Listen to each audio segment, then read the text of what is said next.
গণতন্ত্ৰত পাৰ্টিচিপেট যদি নকৰে হাৰিম বুলি জানিও তেতিয়াহ'লে গণতন্ত্ৰ দুৰ্বল হ'ব। জিকিবলৈ নিৰ্বাচন নেখেলে ধৰক এটা গণতান্ত্ৰিক প্ৰক্ৰিয়াটো মজবুত কৰিবলৈ গণতন্ত্ৰত নিৰ্বাচন পতা হয় আৰু নিৰ্বাচনত অংশগ্ৰহণ কৰিব লাগে। সেইসকলে সাহসী, যিসকলে জিকাৰ সম্ভাৱনা কম থকাৰ পিছতো নিজৰ নীতি আদৰ্শৰ বাবে প্ৰত্যাহ্বান জনাই নিৰ্বাচনত প্ৰতিদ্বন্দ্বিতা কৰে আৰু সেই কাম নিশ্চয় গণতন্ত্ৰৰ প্ৰয়োজন, কাৰণ গণতন্ত্ৰত নিৰ্বাচন আছে আৰু নিৰ্বাচনটোৱে হ'ল গণতন্ত্ৰৰ মূল ভেটি। সেই কথাটো মই কোৱা কথা নহয়। আমাৰ দেশৰ সংবিধান গ্ৰহণ কৰাৰ আগতে বাবা চাহেব আম্বেদকাৰ আৰু বিভিন্ন যি আমাৰ সাংবিধানিক সভাৰ যিসকল তাত আছিলে সদস্যসকলে এইবিলাক বিষয়ে ডিবেট কৰি গৈছে। নিৰ্বাচন আয়োগে বিজেপি দলক জিকাবলৈ অসমতো ভোট চুৰি কাৰ্য কৰিব বিচাৰিছে আৰু ভোট চুৰ যাতে কৰিব নোৱাৰে, যিহেতু ইতিমধ্যে আমি দেখা পালোঁ কেনেকৈ নিৰ্বাচনী আয়োগে ভাৰতীয় জনতা পাৰ্টীৰ মোদী চৰকাৰক সহায় কৰিবলৈ মহাৰাষ্ট্ৰ, কৰ্ণাটক আৰু বিভিন্ন ৰাজ্যত যোৱা সময়ছোৱাত ভোট চুৰি কৰিলে। এটা ঘৰত ৮০জনলৈকে, মানে ৪খন বিচনা থাকিব পৰা এটা কোঠাত ৮০জনলৈকে ভোটাৰৰ নাম ভৰালে। ক'ৰবাত এটা বিল্ডিঙত ১০,০০০ মানুহৰ নাম ভৰাই দিলে, যিটো সম্ভৱ নহয়। এনেকৈ ধৰণে ভোট চুৰি কৰা কথাখিনি যিহেতু ওলাই গ'ল, সেই গোটেইবিলাকৰ পিছত এতিয়া বিহাৰত কথাটো ওলাইছে যে ৬৫ লাখ মানুহৰ নাম কৰ্তন কৰিছে। ১০%, বিহাৰৰ যদি জনসংখ্যা ৬.৫ কোটি, তাৰে 10% তেওঁলোকে কৰ্তন কৰিব বিচাৰিছে। আৰু এনেকুৱা কৰি পেলাই খুব কম মাৰ্জিনত তেওঁলোকে কেতিয়াবা এটা ভোটতো জিকা হৰা হয়, যেনেকৈ মই কোনোবা এটা বৰ্ষত ৭০০ ভোটত জয়লাভ কৰিছোঁ।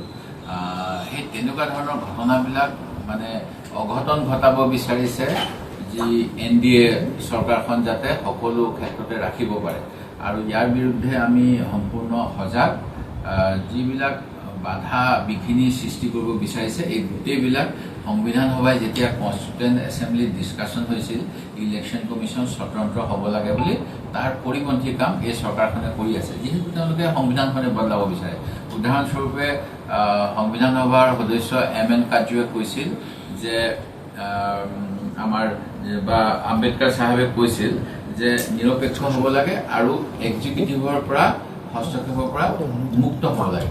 কিন্তু এক্সিকিউটিভৰ পৰা মুক্ত হ'ব পৰা নাই। নিৰ্বাচন আয়োগক বিভিন্ন ধৰণেৰে চৰকাৰৰ ফালৰ পৰা বাধা বিঘিনি দিয়া হয়। সেই কথাখিনি যোৱা সময়ছোৱাত স্পষ্ট হৈছে। নিৰ্বাচন আয়োগে যিকোনো চৰকাৰী পক্ষই বিধি উল্লংঘন কৰিলে, model code of conduct violate কৰিলে, তাৰ বিৰুদ্ধে যেতিয়া আমি গোচৰ দিওঁ তেতিয়া তেওঁলোকে ৱাৰ্ণিং দিবলৈকে ৪৮ ঘণ্টা ৪৬ ঘণ্টা লগাই দিয়ে। যোৱা সময়ছোৱাত মুখ্যমন্ত্ৰীয়ে আমাৰ বিধায়কসকলক গাখীৰ নিদিয়া গাই গৰুৰ লগত তুলনা কৰিলে ডিমু নিৰ্বাচনৰ সময়ত। আমি কমপ্লেইন দিলোঁ, একো নক'লে।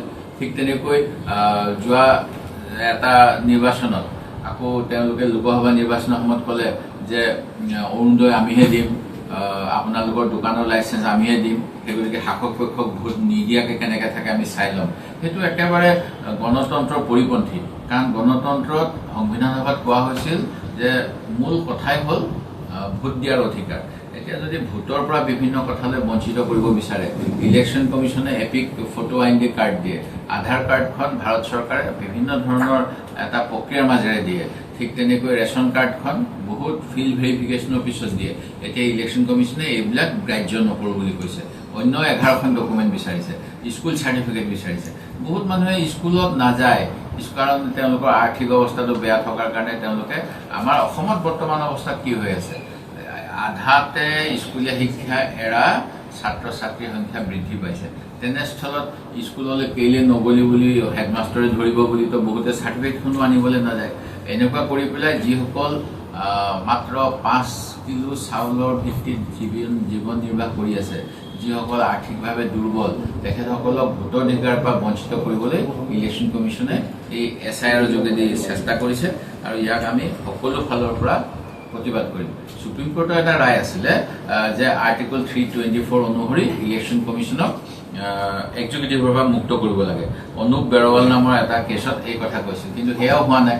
সুপ্ৰিম কোৰ্টে এটা ৰায় দিছিলে যে সুপ্ৰিম কোৰ্টৰ চিফ জাষ্টিচ, বিৰোধী দলৰ দলপতি আৰু শাসক পক্ষৰ প্ৰধানমন্ত্ৰীৰ এখন সমিতিয়ে নিৰ্বাচন আয়োগৰ সদস্যসকল নিৰ্বাচিত কৰিব লাগে। তেখেতসকলৰ কোনে কমিশ্যনাৰৰ পৰা চিফ ইলেকশ্যন কমিশ্যনাৰ পাব, কেনেকৈ তেওঁলোকৰ নিযুক্তিৰ পদোন্নতি হ'ব এইবিলাকৰ ক্ষেত্ৰত কোনো ব্যৱস্থা নাই মোদী ডাঙৰীয়া যাক ভাল পায় তেওঁকে বনাই দিয়ে সেই গতিকে এই গোটেইবিলাক নিৰ্বাচনত ভোট চুৰিৰ পদক্ষেপ আমি ইয়াৰ বিৰুদ্ধে ভালকৈ যুঁজিম অভিযোগ দিব পাৰোঁ মই কিমান অভিযোগ দিছোঁ মোৰ ইলেকশ্যনৰ মই বিৰোধী দলপতি হিচাপে যোৱা সময়ছোৱাত আপোনালোকে তথ্য চাব মই কিমানবাৰ ইলেকশ্যন কমিশ্যন অফ ইণ্ডিয়াক অসমৰ মন্ত্ৰী বিধায়কসকলে আমাৰ দেশৰ সাংসদসকলে কেনেকৈ নিৰ্বাচনী বিধি উলংঘা কৰিছে তাৰ অলেখ অভিযোগ দিছোঁ সেই অভিযোগবিলাকৰ কি কৰিলে তেওঁলোকে একোৱেই নকয় আৰু একমাত্ৰ শাসকীয় পক্ষৰ হাতৰ পুতলা হৈ নাচিবলৈ তেওঁলোকৰ মানে উদ্বাউল হৈ থাকে যিকোনো খবৰৰ বাবে যোগাযোগ কৰক